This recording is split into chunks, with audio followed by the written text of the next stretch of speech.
por favor.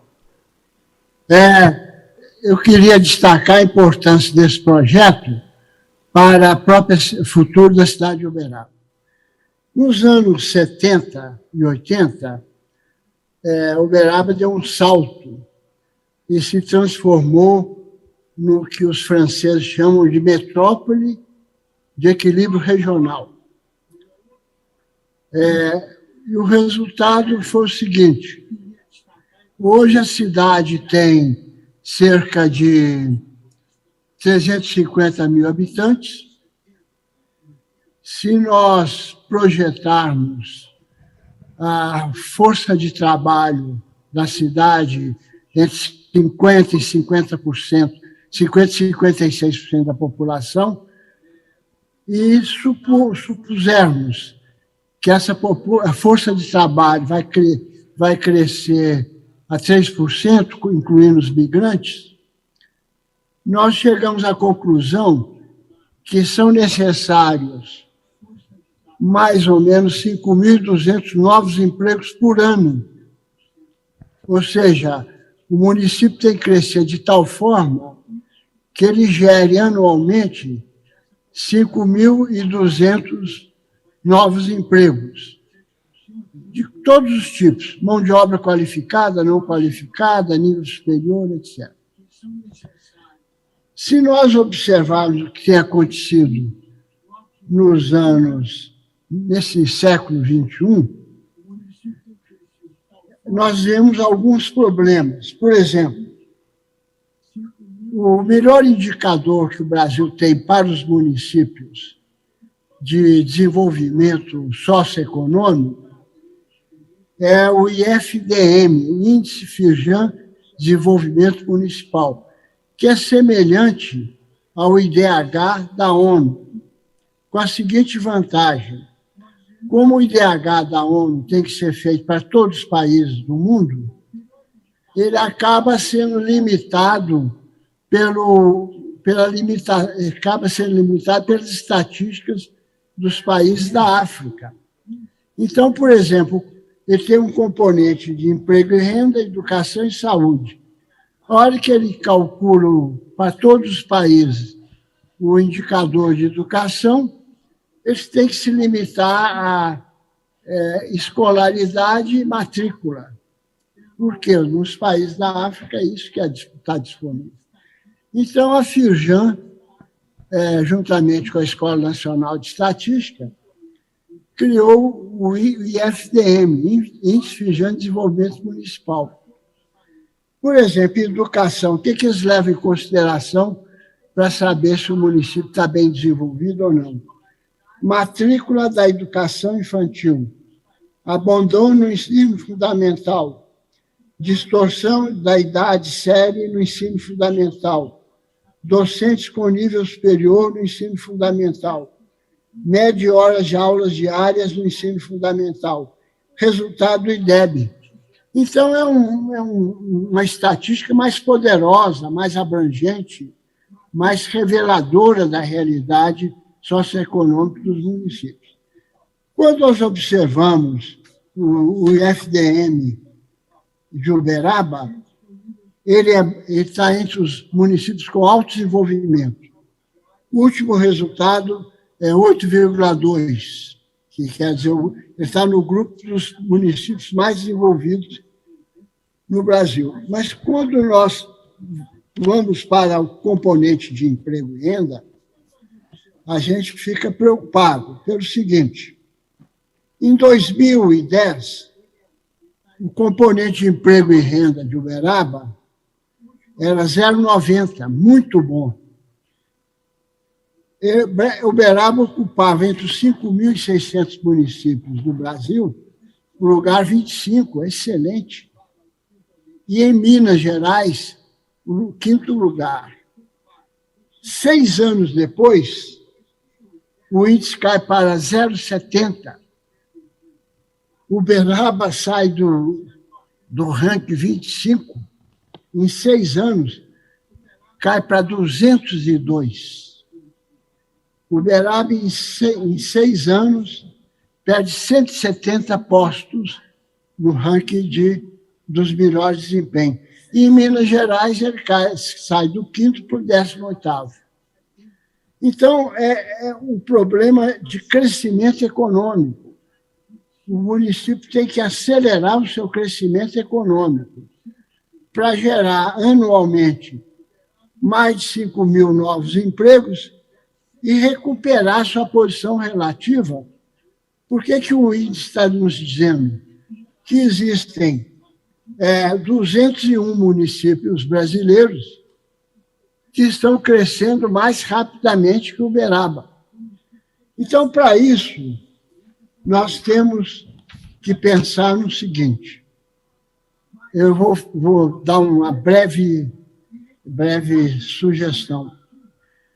Em janeiro, eu preparei para o futuro presidente da República, quem quer que ele fosse, um conjunto de sugestões. E uma sugestão é a seguinte: se nós considerarmos o Brasil de 1900 a 2020, nós tivemos, de 1900 a 1980, um período de grande progresso econômico. O país cresceu 5% ao ano entre 1900 e 1980. Tivemos 2 ciclos de expansão, que é um período que o país acelera seu crescimento, precedido de algumas reformas político-institucionais.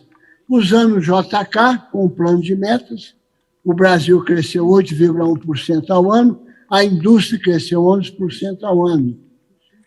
E o período do milagre econômico, do período dos militares no governo, em que o país cresceu 8,2% ao ano e a indústria 13% ao ano.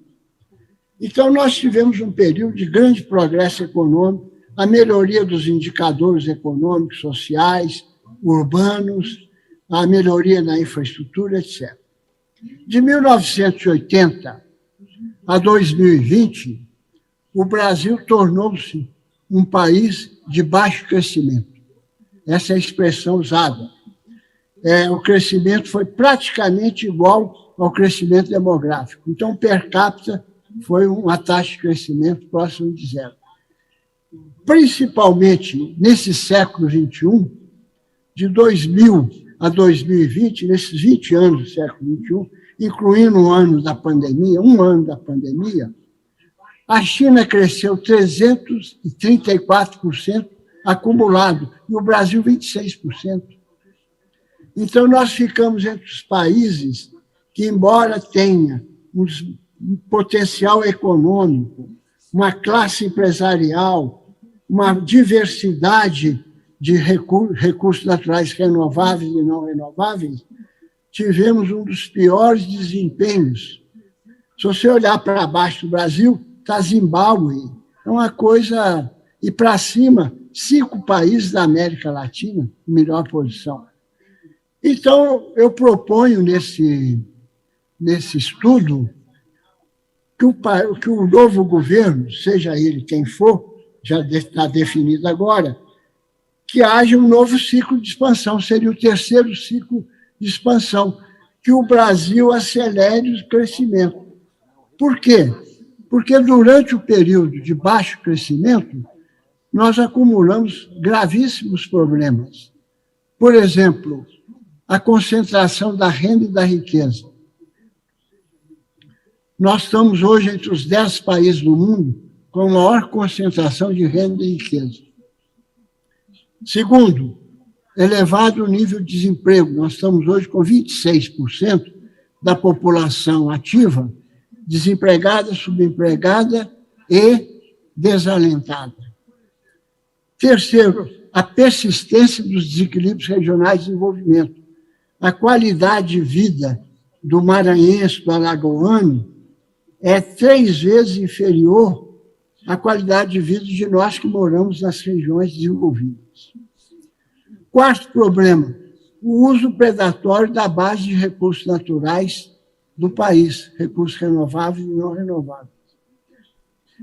E, finalmente, o outro ponto importante é que o estilo de governar tornou-se um estilo de governar de ajuste após ajuste. nós perdemos a perspectiva do planejamento de longo prazo.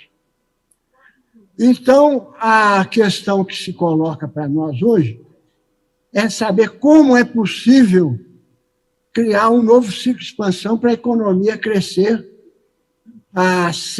entre 7% e 10% ao ano. Só para vocês terem uma ideia, se nós crescemos, o PIB do Brasil é de 9 trilhões. Se a gente crescesse 10% ao ano, nós adicionaríamos ao PIB 900 bilhões de reais por ano. Como um terço desse crescimento é carga tributária, nós teríamos no setor público, nos orçamentos públicos, mais 300 bilhões. Olha o que nós estamos discutindo agora. Nós estamos discutindo a falta de recurso para farmácia popular, para a bolsa de estudo, para alimentação, para segurança alimentar, quando a gente poderia ter, na verdade, um crescimento de 10% ou 7%, de qualquer jeito, resolveria o problema do orçamento. Não é que o orçamento está grande, é o PIB que está pequeno. O orçamento está assim, crítico, está nos pontos. Nós não estamos tendo recursos para recuperar a estrada, para melhorar a infraestrutura, para a rede hospitalar, educação, campos universitários, etc. Agora, um ponto importante, se nós tivéssemos crescido nos 40 anos, de 80 a 2020, como nós crescemos no período de 1900 a 1980, o brasileiro hoje teria o padrão de vida do italiano e do espanhol. A geração nova que deve estar aí no auditório nos ouvindo, ela não sabe o que é prosperidade.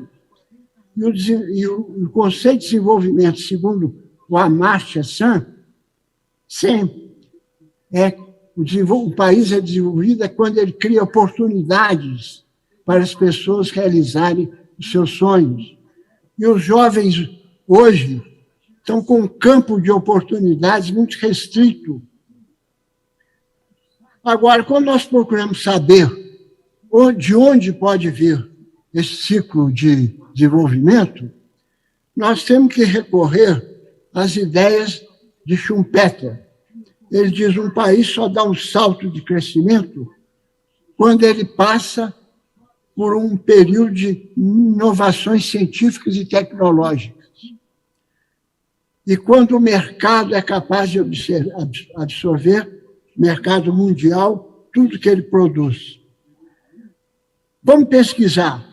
A cadeia produtiva minero-metalúrgica tem condições? Não. A cadeia de bens duráveis de consumo tem condições? Não. A cadeia de gás e petróleo tem condições? Não. O único segmento produtivo do Brasil que é capaz de gerar um novo ciclo de expansão é o agronegócio. Mesmo enfrentando os preconceitos contra o agronegócio. Para isso, é muito importante que a gente estruture essas ideias num plano de desenvolvimento de longo prazo, trabalhando as áreas que deram o segundo salto da agricultura, Balsas, Gurgueia, oeste da Bahia, sul de Rondônia, centro-norte do Mato Grosso.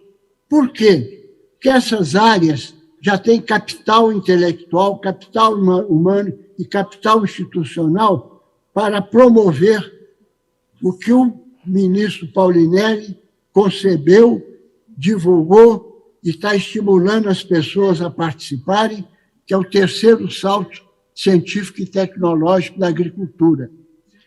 Então, eu vejo o seguinte, esse modelo inclui, inclusive, uma saída para o Pacífico, retomando o projeto do Eliezer Batista, que eram os eixos nacionais de desenvolvimento, que foram detalhados no governo Fernando Henrique e no governo da Dilma Rousseff como os eixos de integração nacional e desenvolvimento, mas não foram implementados.